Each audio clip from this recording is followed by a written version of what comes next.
శ్రీగురుభ్యో నమః. హరి ఓం. కార్తీక పురాణము 10వ అధ్యాయం. ఈ 10వ అధ్యాయంలో అజామిలుని యొక్క పూర్వజన్మ వృత్తాంతమంతా కూడా చెప్పబడి ఉన్నది.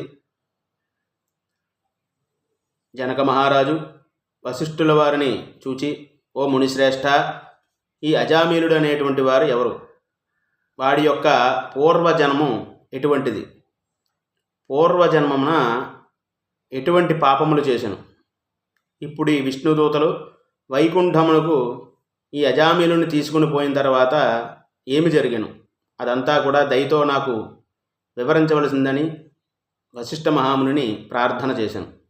అంతటా ఆ వశిష్ఠ మహాముని జనక మహారాజును చూచి ఇట్లు పలికెను, జనక, అజామిలుని విష్ణుదూతల వైకుంఠమునకు తీసుకుపోయిన తర్వాత యమకింకరులు తమ ప్రభువుకు యమధర్మరాజు దగ్గరకు వచ్చి, ప్రభు, తమ ఆజ్ఞ ప్రకారము అజామిలుని తీసుకుని వచ్చుటకు వెళ్ళగా అచ్చటకు విష్ణుదూతలు కూడా వచ్చి మాతో వాదించి అజామిలుని విమానం ఎక్కించి వైకుంఠమునకు తీసుకుని పోయారు.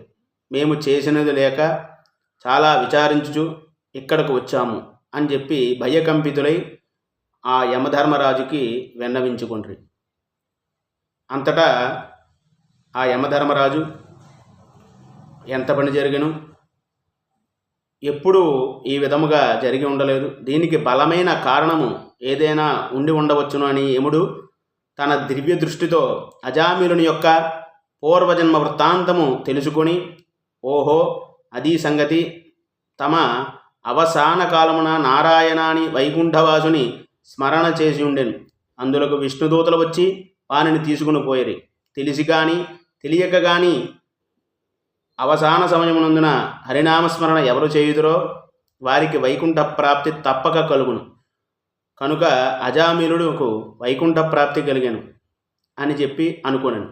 అజామిలుడు పూర్వజన్మలో మహారాష్ట్ర దేశమున ఒకానొక శివాలయములో అర్చకునుగా ఉండెను.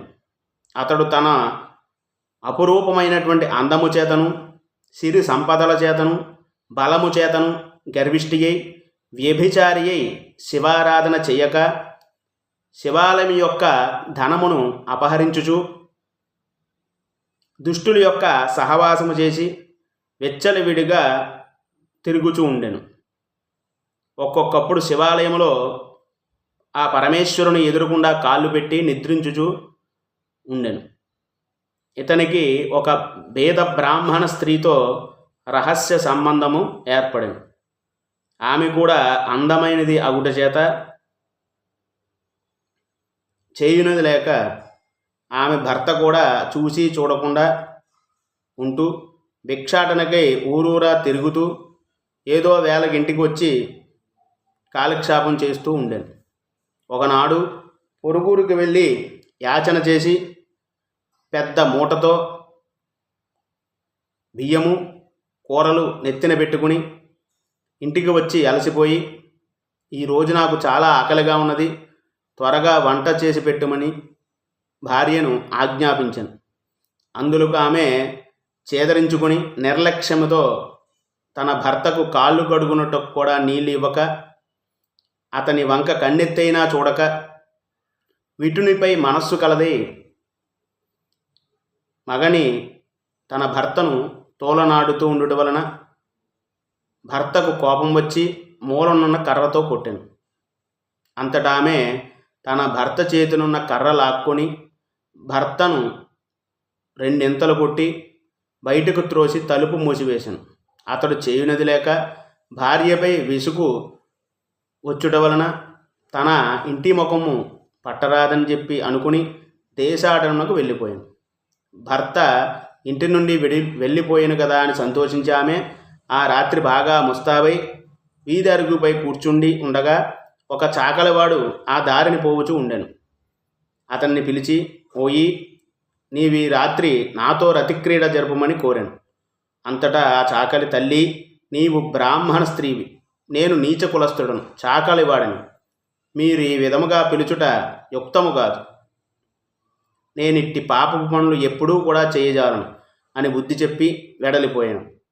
ఆమె ఆ చాకలివాణి యొక్క అమాయకత్వమునకు లోలోపన నవ్వుకొని అచ్చటి నుండి బయలుదేరి ఆ గ్రామము యొక్క శివార్చకుని వద్దకు వెళ్ళి తన కామవాంఛ తీర్చమని పరిపరి విధముల బ్రతిమాలి ఆ రాత్రంతయు అతనితో గడిపి ఉదయమున ఇంటికి వచ్చి, అయ్యో, నేనెంతటి పాపము చేసి తిని కదా, అగ్నిసాక్షిగా పెండ్లి ఆడిన భర్తను ఇంటి నుండి వెడలగొట్టి క్షణకాలమైనటువంటి కామవాంఛకు దాసురాలినై మహాపరాధము చేసి తిని అని పశ్చాత్తాపం పొంది ఒక కూలివానిని పిలిచి అతనికి కొంత ధనమిచ్చి తన భర్తను వెతికి తీసుకురావలసిందిగా పంపాను.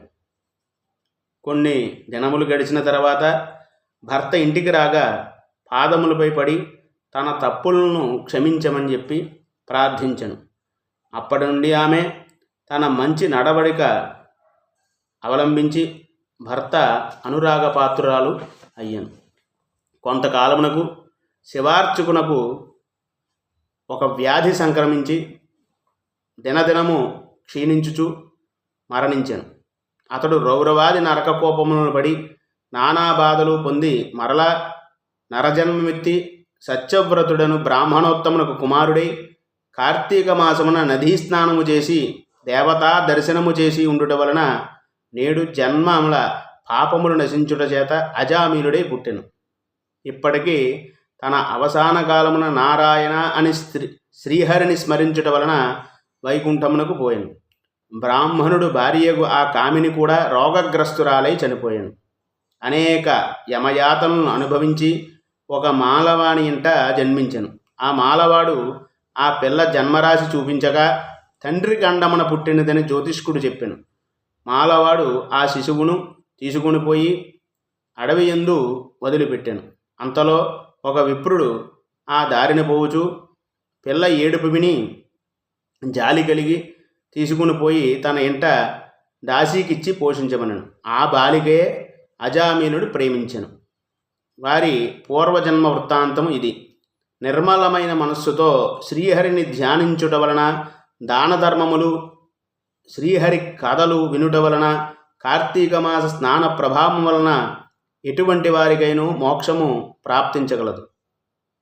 కావున కార్తీక మాసమునందు వ్రతములు, పురాణ శ్రవణములు చేసిన వారులకు ఇహముల అనేకమైనటువంటి భోగములు, సుఖములు ప్రాప్తించగలవు అని చెప్పి ఈ యొక్క అజామీలుడి యొక్క పూర్వజన్మ వృత్తాంతమంతా కూడా వశిష్ఠ మహాముని జనక మహారాజుకు ఈ విధముగా చెప్పాను. స్కాంద పురాణాంతర్గత వశిష్ఠ ప్రోక్త కార్తీక మాహాత్మ్యం 10వ సమాప్త. మన ఛానల్ని లైక్ చేయండి, షేర్ చేయండి, సబ్స్క్రైబ్ చేయండి. హరి ఓం.